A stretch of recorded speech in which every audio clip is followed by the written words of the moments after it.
How you doing? I'm Mr. Rose, and we're going to continue to talk about our electric field, and we're going to continue to use things from Newtonian mechanics, specifically free body diagrams, Newton's laws, to understand how we can keep applying and moving forward with physics. It's actually pretty simple, pretty straightforward, pretty powerful stuff. Also, I have a little bit different setup, so if it looks like I'm looking at nothing, I got this question way up here, and it's easier to read it there than it is to read it there. So sit back, enjoy, and let's do some physics. I'll give you a second to read the question. Now that you've read the question, some highlights. We know that the two masses are the same, and I know that they have a value of 2m. I'm going to start by listing my variables. m1, which is equal to m2, is equal to 2m. What else do I have? I know that I have two charges. I asked you to make a drawing, and I asked you to see my drawing. It says IE. They're in the same plane. See the figure I drew. I didn't draw that figure because I'm hoping that you're going to attempt to do that yourself. But now that you've done that, hit the pause button, you've done that figure. There's the ceiling. I'm going to show you just a kind of little cheat. It says they're on the same plane. That's actually going to become important. But it says that the masses are the same size and the string length is different. So instead of starting with the string length, start with the same plane. Here's M1, theta 1, which we know from the problem. Theta 1 is equal to 35 degrees. Perfect. And now a different string length way over here. That looks very close to the same, so let's do that differently. Way over there, beautiful. There's my mass 2. At some undisclosed theta 2. So, yeah, that actually pretty much seems like that's all we know. We're looking for, I think I know the charge, if I remember. I know the charge later on. That's all that's given to us in the problem. So, we are looking for the size, let's move my calculator around, we're looking for the size of theta 2. Angle of deflection. So the way that I'm going to start this is, yeah, you guessed it, I'm going to draw myself a free body diagram. So that free body diagram, well, I'm going to start with mass 1 because I know the most amount of stuff in mass 1. So free body diagram for mass 1. I know I've got that tension force there. I know I've got an mg that's going in that direction, and I know there's an electric force. Oh, that is something they told me in the problem. I know these two have the same charge, and they are separating, so I definitely know they're the same charge because like charges repel. So I could have assumed that from, well, I knew this. I could not assume the same size charge, but I could assume the same, either positive or negative. They told me in the problem it was the same size. So here's my free body diagram, and we should know, if we remember from Newton's laws, obviously, this tension is not in the x or the y plane. So we're going to break that down into a tx and a ty. And I know theta 1 is up there. So I'm going to now solve. Now I know we can do, if I know this angle, obviously I know this angle, but I'm going to work with only the given information. They gave me that 35 degrees, and spoiler alert, I kind of know where this is going, so it's going to be easier to use that as well. If you decided to try it with this angle down here, not a big deal. We should end up with the same answer. It's just mine's going to be a little bit simpler and a little bit cleaner. So I know I need to break things down. I know that my electric force is equal and opposite to my Tx. I know my Ty is equal and opposite to mg. So I know I'm going to start in the y direction just because I want to. I know that equals ma. I know that equals 0, obviously. So in my y direction, I'm going to say I have t. So, I'm going to do the y direction. So I'm going to bring that over there. Bring that over there. I know this ty and that ty are the same. This theta 1 and that theta 1 is the same. So I'm going to say T1 or T cosine theta 1 minus Fe equals 0. T is equal to Fe divided by cosine theta 1. Hope I did that correctly on the fly. But yeah, it looks right. Those are alternate angles, so that should be right. Now I'm going to work in the x direction. I'm going to say, put it over here, fx equals ma. And fx is going to be, I'm going to use this top angle here. So I'm going to say t sine theta 1. T sine theta 1. That and that are the same. Minus, that's not an Fe. Hoping you were like, Mr. Rose, what are you doing? This is equal to mg, so minus mg. Mg over, that's way better, mg over cosine theta 1 minus Fe equals 0. Move that up a little bit so we can get more on the paper.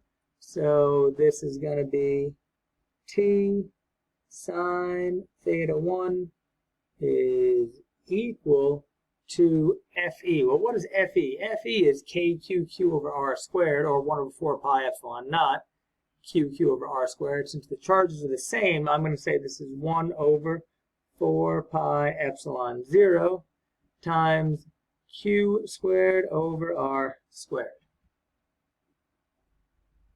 So there are my components. Remember, I'm trying to solve theta 2, and I haven't actually even done anything like that. But, and actually right now it looks like I can solve part B. Almost solve part B. Let's see. I've got two equations. I've got one unknown, but I know t and t are the same. So I'm going to say mg over cosine theta 1. Now you probably see why I chose that angle. But if not, you're not going to have you're not going to have sine over cosine. You're going to have a cosine over a sine. Really not a big deal.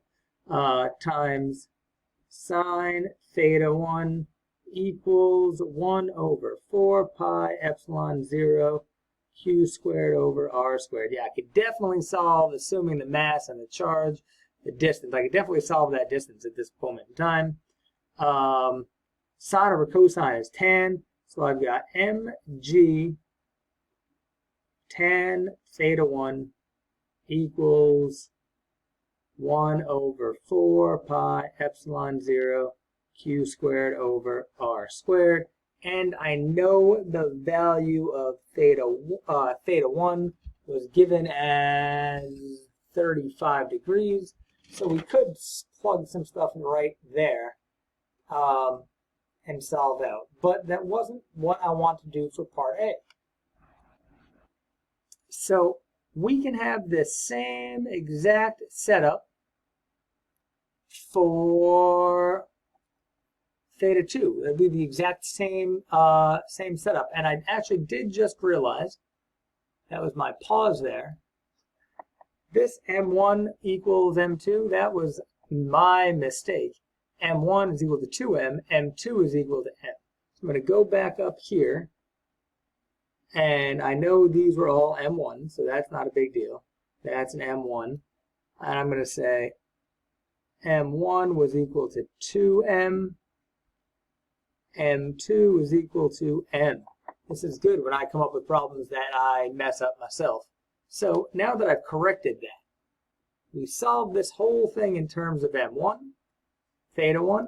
It would be the exact same setup like I said, and I challenge you to do it. Draw yourself a free body diagram, break things into components. You should be able to come up with, on the other side, for m2, you should be able to come up with, I'll put it way up here, m2g tan theta 2 equals 1 over 4 pi epsilon 0 q squared over r squared. So this is nothing new. It's symmetrical. You should know 100% this is M1. I'm sorry, this is solving for theta 1. This is solving for theta 2. And now 1 over 4 pi epsilon 0 q squared over r squared. 1 over 4 pi epsilon 0 q squared over r squared means I can set that equal to that. So I would have M1 G tan theta 1. I know everything on that side is equal to M2G tan theta 2. Sub in my values for M1 and M2. As I said, M1 is really 2mg tan, I guess I can put in my 35 degrees here because we're just about solved, is equal to mg tan theta 2. And I get rid of my m, get rid of my g, get rid of my m, get rid of my g, and I am left with 2 tan times 35 is equal to tan theta 2. I just dropped my colors, but such is life. So now I have the inverse tan of, that's weird to write, inverse tan of 2 tan 35. Make sure we're in degrees, equals theta 2. Some calculator magic. The inverse tan, there we go, of 2 times the tan 35. I'm in radians. Nice job, Mr. Rose.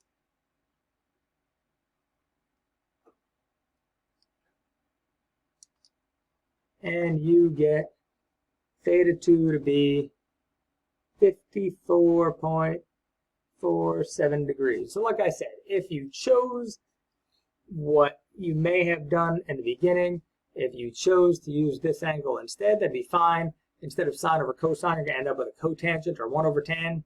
Doesn't matter. You'll come out with the same thing. You should get theta 2 equal to 54.47 degrees. And now part B is find the radius. So part B should be pretty trivial. We know given M1 is 0.03 and Q is 5.5 times 10 to the 55. So I can just pick this guy right there. So I can say 0.03 times 9.8, drop my units because I'm a bad person, but I'm pushing a time limit here, times the tan of 35 degrees should be equal to 1 over 4 pi epsilon 0 q squared. What Q it gave me was 5.5. 5.5 e negative 10 divided by r. I should be able to solve for r. Some calculator work. And you should get an r equal to 8.1 times 10 to the negative 5 meters. That is all I have for you today. I hope you started to see, you're starting to see how we can use mechanics, all this knowledge we already have, to solve for somewhat of a complex electric field and electric force problem. Please feel free to like, comment, or subscribe. And yes, you will see me next time.